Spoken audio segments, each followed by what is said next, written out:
The following is a presentation of Project Independence and WCWP. Project Independence is the Aging in Place initiative of the town of North Hempstead. Welcome to Project Independence and You.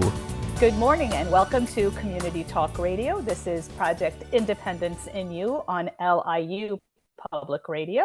I'm your host, Rebecca Miller, along with today Kristina Liu, who is the radio show producer and also the Director of Senior Citizen Affairs for the town of North Hempstead's Project Independence, and co-host for the whole show as we allowed Otto. Duty. Right. Otto is actually away. We can't say, well, we don't know if he's away. We don't know what's going on. He'll be back probably by the time the show airs. And we should mention that today is Tuesday. We're recording on Tuesday, February 13th, and it is snowmageddon out there. So we're all working remotely today. By the time you listen, hopefully all the snow will be gone and everybody will be kind of back to their regular schedule. Today is a very special day for Kristina and I because we have one of our wonderful team members on, Chari Biton. Chari Biton is the mobility manager for the town of North Hempstead's Project Independence. And she and I work very closely together day in and out. And it's just great to have her on the show talking today about, ironically, driving in ice and snow. So hopefully no one's out driving today on Wednesday, and by Friday, everything will be safe. So thank you so much for joining us today, Chari. It's so great to have you on. How are you this morning? Thank you. So happy to be here, actually. It's a timely topic, what we're going to be talking about. It almost seemed as if we weren't even going to get any snow. But I'm very happy to be here because this is the radio is such an important piece of the Project Independence program. And I'm so proud to be a part of this program. Whenever I tell somebody what I do, I'm excited to tell them. I think it's just such worthy work. And I love the people I work with. And you two are a joy to work with. So I'm happy to be here. Good, right back at you. And that's why we had you on, Chari, just so we could hear that right back. It's just to get our morning started. You can continue whenever you want. We're here for you. But but let's get down to the serious matter, because I like the information that you sent over to us, Chari, kind of like as an overview. And I think the most important thing, which looks like it's the number one topic, is preparation. I mean, it's so important. Project Independence is all about planning and preparation. And, for the last couple of years, we really even haven't had to prepare for snow because we haven't had any significant snowfall. But we don't want to go that way. We don't want to say, well, you know what, it's probably not going to snow this year. So you should always be prepared. So can you talk a little bit about preparation for ice and snow? Yes. So usually by February, everybody is on guard. They're checking the weather. But because we've had such mild winters, you can get caught off guard. So it's always a good idea if you have something important coming up that you have to travel to, like to the doctor, pick up prescriptions, or visit family, friends, check the weather anyway. Whether it's rainy or fog on Long Island, we should be checking the weather anyway the day before. So weather is forecasted and you really have to listen for it. It's not always, the headline news. In this case, it wasn't. You really had to tune in yesterday morning, afternoon, and try to find that, in Long Island, it's going to be significant. It could be, 6 to 8 inches. So storms are forecasted and you just have to be checking yourself for what's coming up. And then you put yourself in the right frame of mind to make the right decisions. Do I go or not go? Do I have somebody come halfway? Do I have something delivered? Can it wait? So if you prepare in advance, you'll minimize the dangers for yourself. So one should always be thinking, well, it's winter. It's a nice day today. Maybe I should get those prescriptions filled early, fill up the tank, keep the phone charged, just keep it in the charger, make sure, because, we can lose power over a little bit of wind over here. Go to the bank so that when that day comes, stock up on food, of course, and pantry items that you could eat if you run out of fresh food. So when the day comes, when you suddenly say, oops, it's ice, or it's snow, or it just doesn't make sense, or it got dark early, you have what you need at home, and you can make the right decision to stay home. And then you won't feel that sense of urgency. Oh, I have to go out and get bagels or go to the bank. And you'll just wait until the weather turns in your favor. Right. I mean, things happen. People have to go to the doctor. They have to go to the supermarket.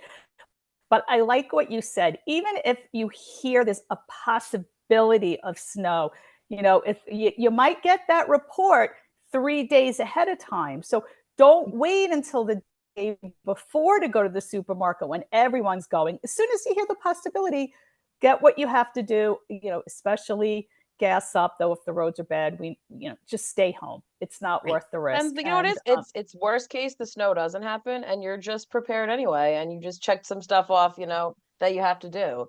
So I think that's always, Chari, on our show, we said every topic that we somehow talk about always goes back to preparedness and how that just being as prepared as possible, relieves stress, relieves, being in an emergency situation when all kinds of crazy things happen. I mean, I've seen people who go out on the road, and it's dangerous. First of all, you're endangering everyone around you. You're endangering the people who, as I sit here, I see plows go back and forth, so you're really just best to stay off the road in times like this and be prepared ahead of time.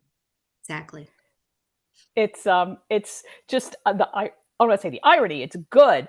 But so today we had over 50 transportation rides booked for Project Independence taxi transportation program, not even to mention the buses.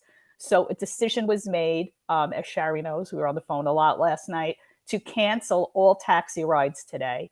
And that's for Tuesday. This is for February 13th. When Beck says today, right. It's February 13th. So that's today, the snowy day. The rest of the week looks fine so far.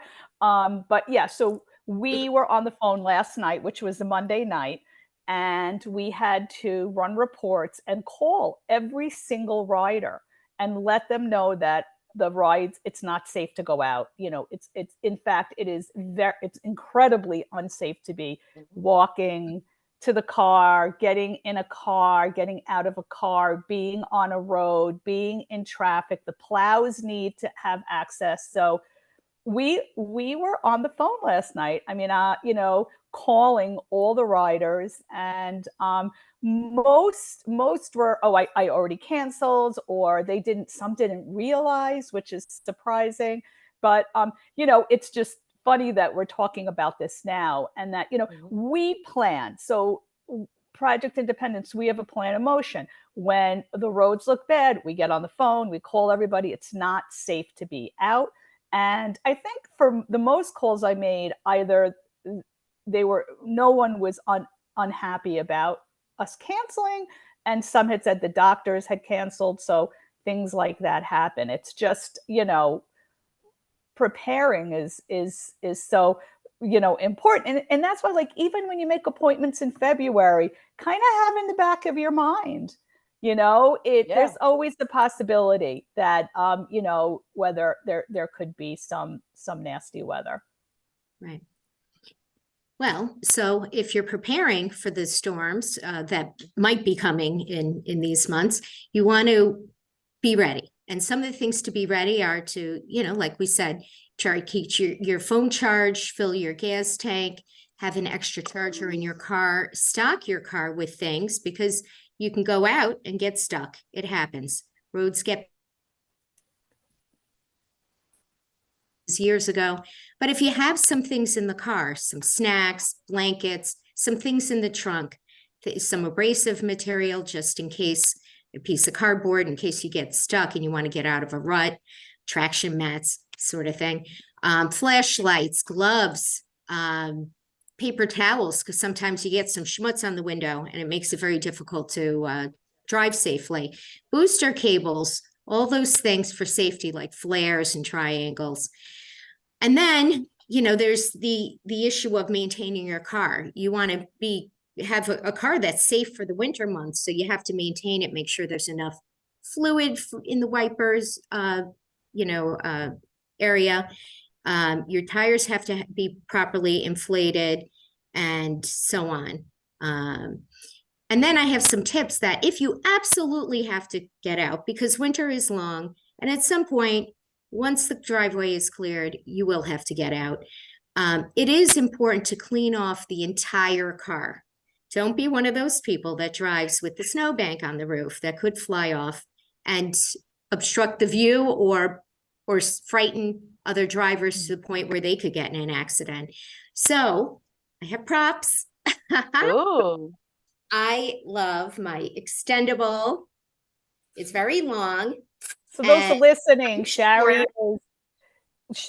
is showing us a very long scraper that you can actually expand and shorten. Yeah. So what's great about this is because I'm short, and so this extends a great deal to reach on the top of those crossovers and SUVs to pull off the snow from the roof. Of course, don't use this on the paint of your car. You'll scratch your car. So the brush is for, anywhere where there's paint on the car. The scraper's only for scraping off the glass area of the car, of course. And so you don't want to scrape on the car itself. Definitely not. Just the windows. So you need to stock your car with these things. What I found in the last little snow that we had is it was frozen inside the car. So luckily in the garage, I had another one. And then I have remote start. So I warmed the car up until the car finally would unlock. I'm sure that people know about little gizmos you can spray into the key area, but I don't have a key area on my car. So you just have to warm up the car. The newer cars are like that. And if you want to warm the car, they suggest heat, not defog. Heat, this is a AAA suggestion. Heat for 2 minutes before the defroster. It prevents the fog from moisture that happens on the inside of the car.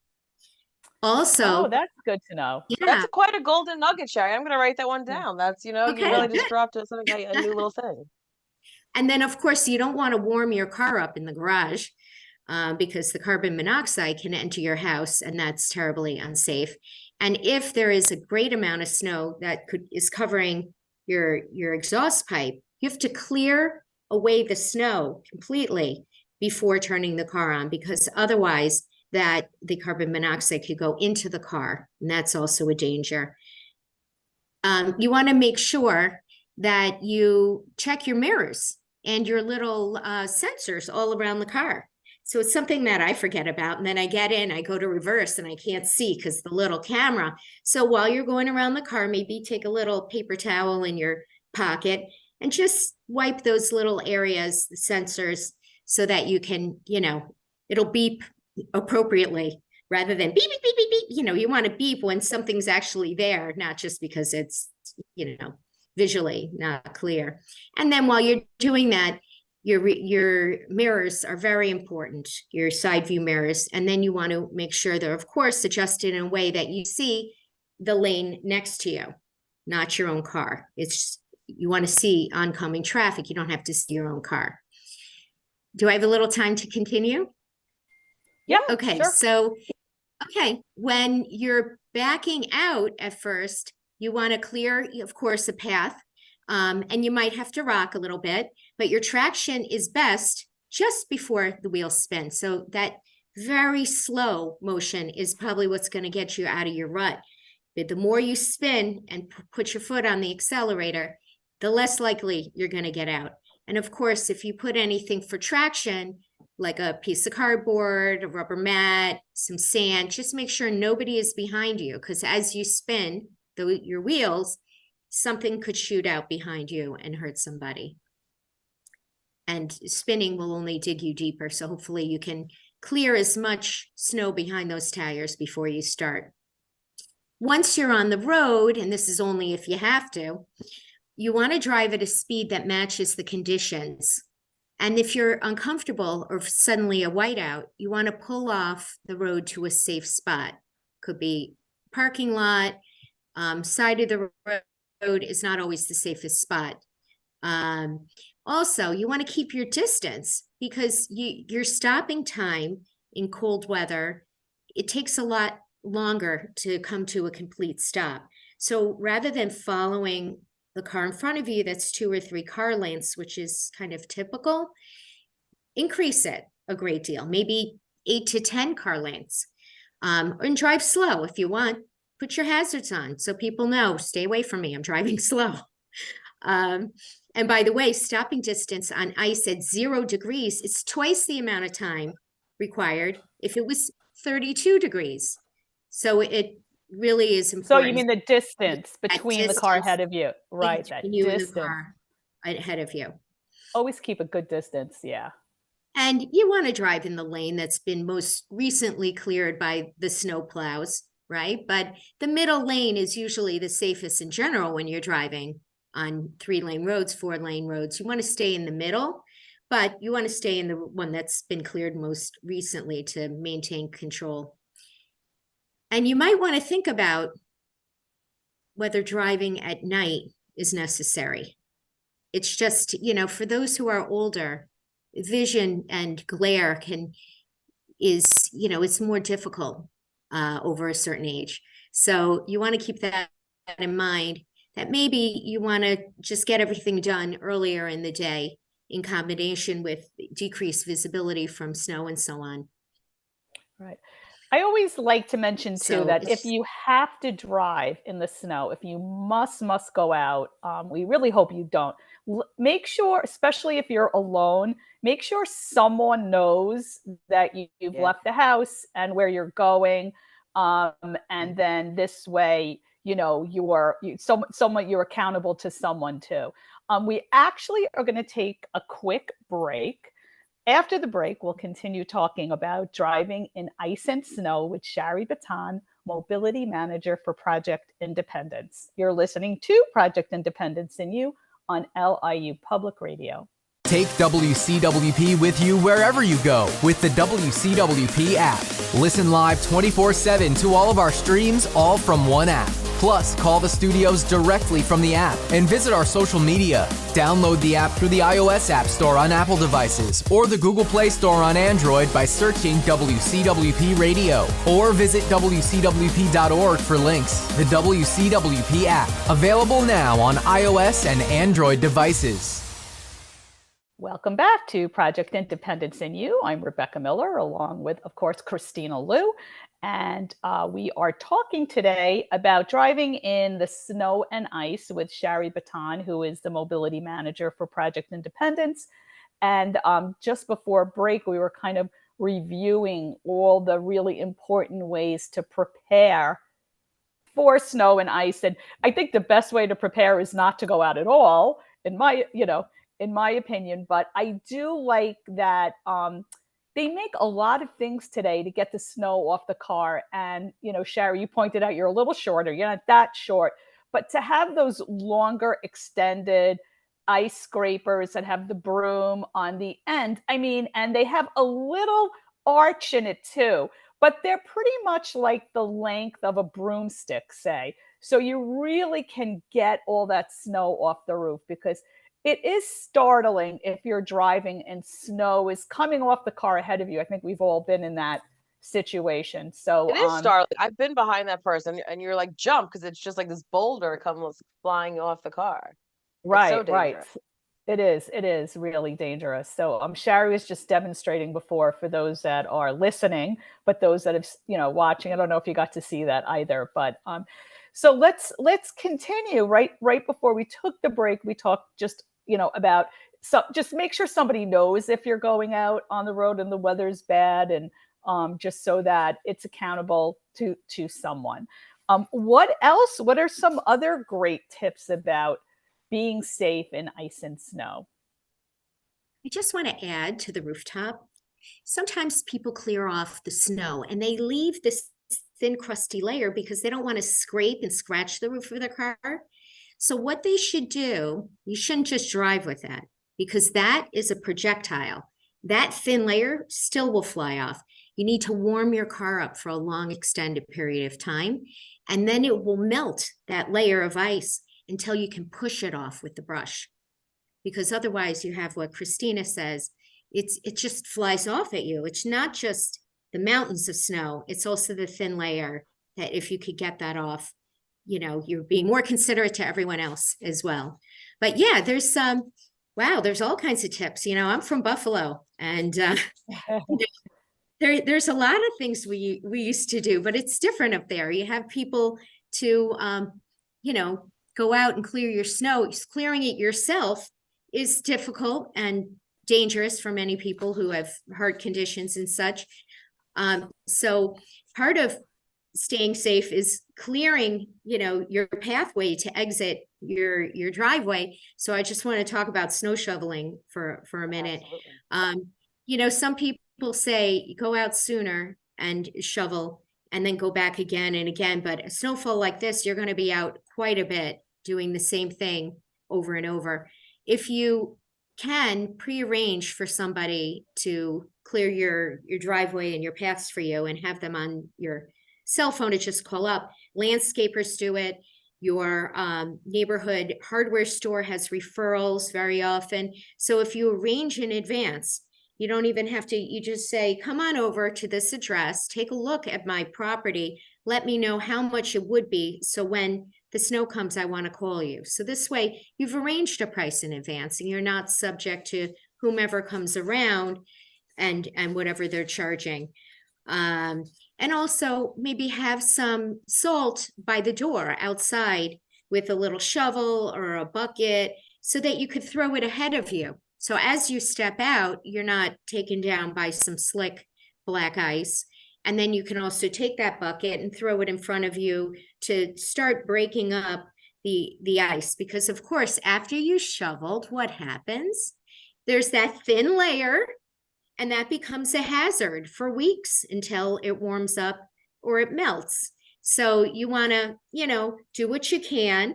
And that snow melt is very effective. You won't have to go out and scrape it afterward. If it's crunchy and you have the right footwear on, you'll be able to get there.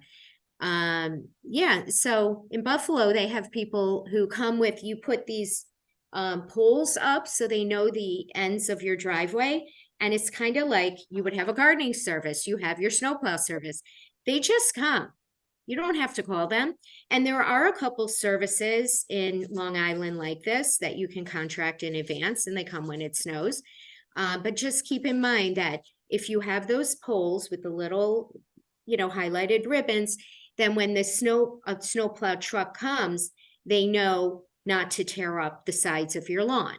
They know where to stop, and they'll just plow the middle of that area. Then it's just up to you to clear your car off, and you're scot-free. Hopefully the snowplow from the town doesn't come and block your driveway, because then you'll need to call your service again to clear it. And then, of course, yes, go ahead. I was going to say one other suggestion. We talk a lot about this on the show is mindfulness. So say everything's cleared out, if it gets a little warmer during the day, things melt, and then it could get colder, and then it ices up. So if you're leaving the house a few hours after having the house shoveled and cleared, just be mindful. Don't rush out. Take a breath and then go down the steps. Keep your hand, if you have a railing, hold on to the railing. Don't just walk down the steps. Just be very mindful. This weather, slippery ice, anybody of any age can get hurt. So just be a little bit mindful, pay attention to your feet, take it slow, get to your destination safely. Ideally, don't go out. Is it really worth it to take all the risks of what potentially could happen in a dangerous situation? So, we prefer to say just stay home where it's safe. But if there are instances where you have to go out for, whatever the reason is, just be mindful, just pay attention. And, that'll be helpful too, because I'm someone, I walk out the door, I walk to my car. I can't even remember, how did I get to my car? It's just pay attention, especially in this type of weather. Right.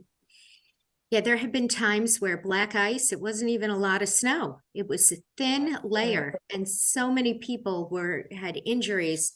And so it is very important. Also, keep in mind when you arrive at your destination, you don't know the conditions. You know, maybe you cleared it and it was safe, but now you're in the pharmacy parking lot and you need to get out. If you want to steady yourself, they have the hand grip on the ceiling of the car. You could try to use that to test what's going on out there. But hold on, put your foot out, see if you can get some traction. And then, of course, love that. Be mindful. Every step you take is important. One patch might be clear and asphalt and you have good traction, but your eyesight has to be good and your instincts have to be good and you have to be mindful. So every step you take leading to wherever you're going is important to make sure that you're avoiding black ice and crossing where cars can see you, especially with snow piles. So yeah, those are the things that, being mindful and being aware and alert, if you must go out, to be wary and watch where you step and just be very conscientious about, do you have to go out, and when you're out, making all those small correct decisions. And you know what? Even if you are making all those mindful decisions correct, snow off the car, tires are great, there are other people on the road that might not be as conscientious as you. So yes, you're doing all the right things, but is everybody else on the road? And they can skid too. So there's just a lot to consider. Is it really worth it to run that errand, or can you postpone the appointment for a day or two? There are some essential types of medical appointments we completely understand that people have to get to. But I think there's also an understanding about those too. You have to get there. Just, just be conscientious for yourself and be aware of others on the road. And I like that point, Chari, you brought up, just keeping that distance as much as possible between you and other cars too. Such an important rule of thumb. I think about that all the time, especially here. I mean, you're constantly seeing people. I mean, I yell at a lot of my guy friends, getting so close to the car in front of you. It just seems to be that. And that's just across the board, and then especially you add this weather, and you really, you're saving yourself such a headache, because providing that distance, God forbid something does happen, there's a skid, you're not immediately going to smash into the person in front of you, so it's just so important to, the overall thing, I think, with all of this, as I sit here and listen, it's like, you just got to take it slow, right? Walk slow, everyone. And I think that that's hard because, everyone's trying to just get to what their destination is, but it really is just, is something super, super important to do that could save a whole headache of other problems. I agree. I don't know if it's because I'm older, but I am scanning the roads constantly. I'm so concerned a pedestrian's going to pop out in town. If you're on the highway or whatever, you're not expecting. So you're a little more like, I'm going to pick up speed and keep your distance. But now you just don't know. There's so many people jaywalking. So I've just made my own decision to slow down. And when I have to be somewhere, I try to leave early. Maybe not to work all the time, but I try to leave early for appointments because that causes me stress. Work doesn't. So that's why maybe, slow down. But I really, when you have an appointment and it's 25 minutes away and you have no idea the traffic at that time, leave early. Don't leave it to the last minute, because then, the pressure is, oh, the yellow light, should I go through it? It'll save more time. No. Just exactly. I love what you said. Just slow down, be so mindful of everybody else. And when you care about other people, you're really going to be looking out and slowing down. And the person in the other car is not your enemy. Right. Yeah. I know a lot of, I want to say seniors, but a lot of people do this. And I'm one that, I think I'm going to start doing it too, as I get a little bit older, it's, if you've never gone somewhere before and it's fairly close, maybe do a practice run and try it even during the time around the time that you would have been going there anyway, just to kind of see the lay of the land, how the parking is, how the traffic is at that area. You may need to leave even earlier than you thought, or maybe it's not as bad. So if you have an appointment somewhere and it's a new place, then maybe do a practice run. So if you have the time, I like when I hear people do that. I'm like, oh, that's a great Yeah. idea. Yeah. Well, and I think too is like, something just, as we're talking about all this, and this works for not even just snow, just in general. I mean, there's so many great, like travel apps, right? So there'll be like Waze, or there'll be, Google, whatever your thing is.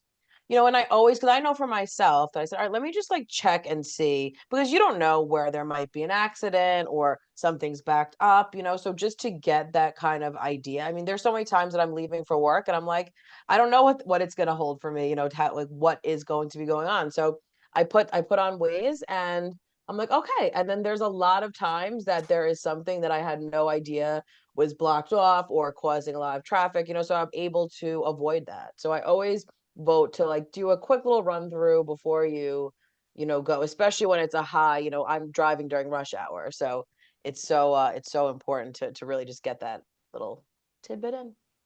Yeah. Yeah.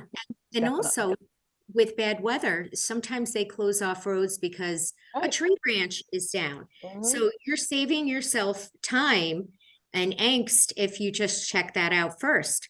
The other day I was driving in Port Washington, and the water overflowed the main road on the north side of town. And it was a nightmare to go through the small streets to get out. It took about an hour, but the north side was cut off. I didn't even think to check Waze because it was Yeah. a weekend. Mhm. But then I Of said, okay, course. from now on, wherever I go, I'm going to check, because you don't Mhm. even know what's ahead of you. It could be Yeah. just they're clearing small debris and mud and branches. But if the road's closed, the road's closed, and it's going to take you more time. Yeah, I'm having like memories of the scariest ride of my life, which was going up to see my son's recital last year. And I had a car full of like my dearest loved ones that are going up to see Luke's recital, his girlfriend, my son, my best friend, my nephew. We're all in the car driving up through the Adirondacks. And, it's snowy regardless, but you have to go through those mountains to get to Crane, get to Potsdam through the mountains. There's really no other way. And there was a huge snowstorm in Buffalo, and it wasn't impacting the area where I was. It's a whole different part of New York State, but there was a squall that continually happened, and I saw nothing. I could see nothing in front of me. I'm driving. Waze was like, because you're in these mountains and you're driving, and there's no straight roads in the Adirondacks, especially when you're really deep into it. And there's nowhere to pull over because you're up in these mountains. So it was very frightening. I had Waze on, and it was showing me in real time about, I would say, 100 to 200 feet ahead of me. So I literally, with my brights on, had to look at Waze and drive very, very slowly, of course. And it was a lifesaver. I don't know how I would have been able to get through it. I mean, it was about 20 to 30 minutes of that kind of a scenario driving around. It felt like 3 days. And when we kind of got into more of open road and the squalls were over, everyone in the car was just like, Yeah, everyone needs like wow, a nap. that was better you than me, Mom, And it was really something. So those devices, and I mean, I know you're from Buffalo, Chari, but I went to school in Brockport. I've driven upstate, for back and forth and back and forth. My mother worked in Albany. I've been through snowstorms and all kinds of things, but I had never experienced anything like that. And it was really an incredible experience. But actually have to take a quick break. So after break, we'll continue talking about driving in the ice and snow with Chari Biton, Mobility Manager for Project Independence. You're listening to Project Independence in You on LIU Public Radio. WCWP is your home for great music and great conversation. You'll find all that and more on WCWP.org. Listen live on the web, check out the lineup, subscribe to podcasts, and stay up to date on the latest station events. Get in touch with us and let us know if you like what you're hearing. And find out how you can support or get involved at the only community public radio station serving Nassau's North Shore. Plus, sign up to get a free bumper sticker. It's all online at WCWP.org. Welcome back to Project Independence in You. I'm Rebecca Miller, of course, along with Kristina Liu, the radio show producer and director of senior citizen affairs. Otto is off today, so when you're listening, this show will be Friday, February 16th. Today we're recording the show, and it's the 13th. Today is the February 13th. Right. So we're recording today, which is Tuesday the 13th, and today is a snowstorm, and we're all working remotely because we're being really safe, paying attention to the conditions and the recommendations. And we have our guest, of course, is Chari Biton, and she's talking about driving in the ice and snow. And right before break, I was telling everybody about the scariest drive of my life, and it wasn't just because it was the squall, but I had like very dear people to me in the car, and I was driving, and Chari said, well, maybe you should not have gone that day. But it kind of came out of nowhere. But yeah, it was kind of scary. So yeah, in I hindsight, think that's a good point though, Beck, is that, listen, I think all of us, all of our listeners and us right here could all vouch that we're in a time of very bizarre weather. Right. So one day, 1 second, it could be, the sun is shining. I mean, look at this weekend. It was pleasant, the temperature, and then boom, we're here and there's a snowstorm.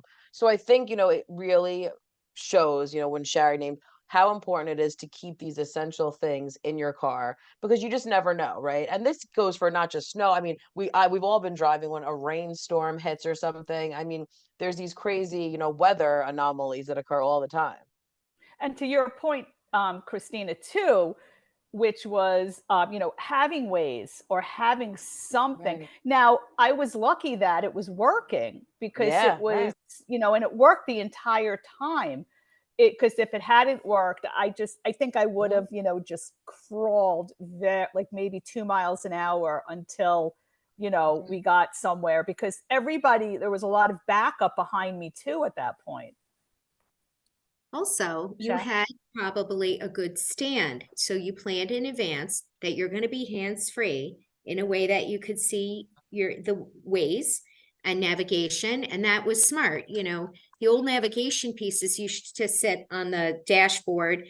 And now we're using our phones, and we need a proper stand that's at the right height and visibility, and so that you can be completely hands-free and just glance. So that was good that you're had so right. Yeah. You're so right, Chari. Having that screen, and it was, I had Apple Play, and I have a nice big screen right on the dashboard. So I'm not kind of looking at my phone, which is small. I'm looking at this bigger screen in real time. It was so incredibly helpful. So, if you're, not everybody has that option right now, but that's a great option in planning, maybe for your next car too. It's a wonderful tool, especially if you do a lot of traveling, which, now my kids aren't up at school, so I'm not going up until, super upstate New York in the winter anymore. But, it is a really great, it's also good in the rain. It's great to have, these options in the car. So there's a lot of great options out there. I don't know, Chari, if you could talk about those kinds of options. So what's great is some cars today have new standards of what they are required. Like the rear view camera became so important. Nobody wants to run over the neighbor's dog or worse. So there are things, the side view, the beeping, the little indicator in the side mirror that kind of lights up so if you glance at your mirror, you know there's a car there. You don't even need to be searching that, but it might beep or just blink. So there's a lot of features that are standard or added safety features. But one I love is a remote start. If many car companies now have, not every senior has a cell phone, but some are remote start from your cell phone, some are from your. In the scenario where I couldn't get in my car because it was frozen, you remote start your car, warm it up real good, and the car can be unlocked. There's so many reasons why that would come in handy. It's freezing cold outside and you're about to get in the car and you want to just warm it up. So with or without snow to clear off your car, it's kind of a get out and go. If you're more ready to go because your car was warm, then you won't have to spend so much time warming it up, and you might, make better use of your time going. But yeah, there's all kinds of features, and there's extras like OnStar. People who live upstate, when you go into a ditch, people aren't going to find you, or if you drive out east. So all of us, we don't just live here in a bubble, we go other places.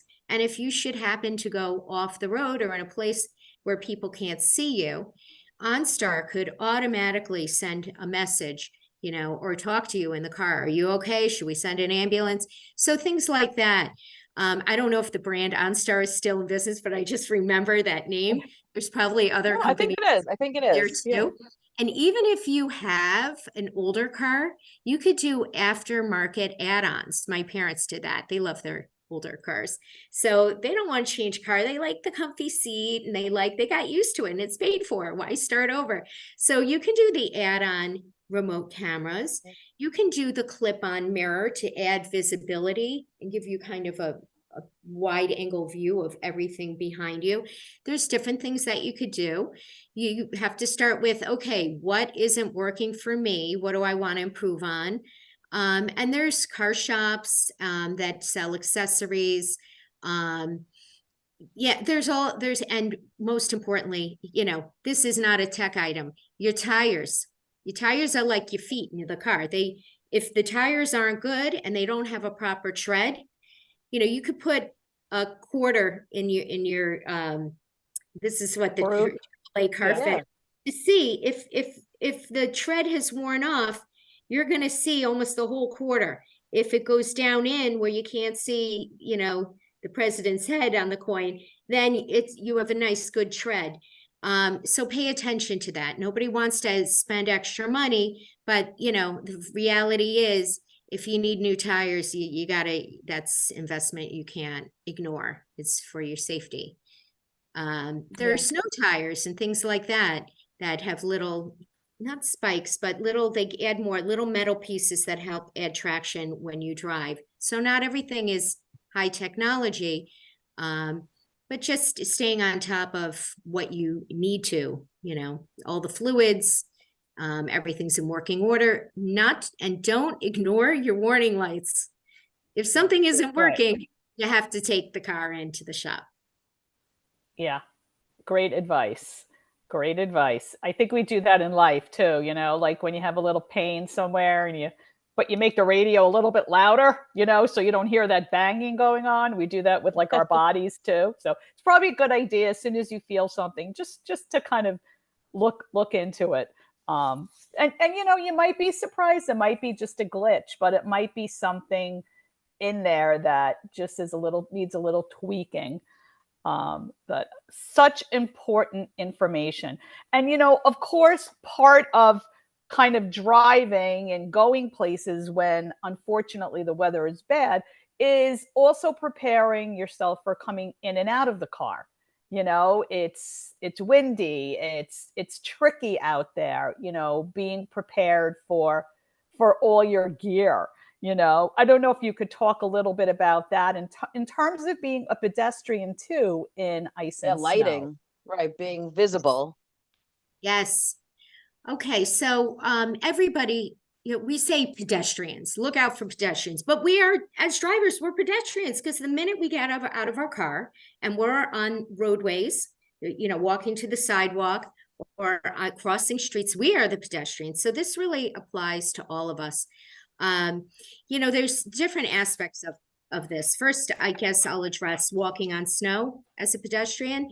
You want to take slow shuffling steps, kind of like you think if you were a penguin. Penguin. That's what I always say, Chari. That's something that sticks with me forever is the penguin walk. That was one of the golden nuggets that was shared that I really, every time I walk on the snow, I penguin walk. So it is certainly something I incorporate in my life. So you want to turn your feet out slightly like a penguin and take slow shuffling steps. And if your hands are out of your pockets, so you put the gloves on so your hands are warm. And that helps you keep your balance. If you lose your balance, you can steady yourself. And you want to shuffle. And that's how you want to walk to be safer. I mean, quite honestly, if I have snow on the grass, I'll jump onto the grass to walk rather than risk myself on my own walkway because I can't really tell if it's slippery. So, but anyway, this walking, like if you find yourself on ice, if you spread out your feet, you're going to increase your center of gravity. And you're going to walk kind of flat-footed, not, from toe to heel, with your weight over your feet as much as possible for your balance. So you're slightly forward and your feet are shuffling. Sounds kind of silly, but it works. And you want to assume that all those little darker patches, assume they're ice. Just treat it like ice because dew and water vapor can just freeze and it's so thin and it just looks like a wet spot, but it's not. So then there's the issue of, yes, using hand railings wherever you can. And even before you head out, you need those deep tread boots. And, the kind that really look ugly, mucklucks on the bottom, that have the deep treads, not just the ones that are kind of smooth on the bottom and they have some cuts into it as a design. No. Even though there might be very, very warm, even Uggs, you need something with a tread. They even sell something, you can look it up, that you can spray on the bottom of the boot to give you more tread. It just gives you more sticky traction. Nothing's going to save you on ice, so you really have to avoid that. Then you can make yourself be seen.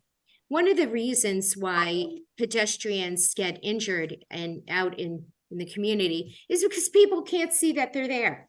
You're doing everything right even. You're crossing at the crosswalk. You have the indicator. You're crossing when you should, where you should.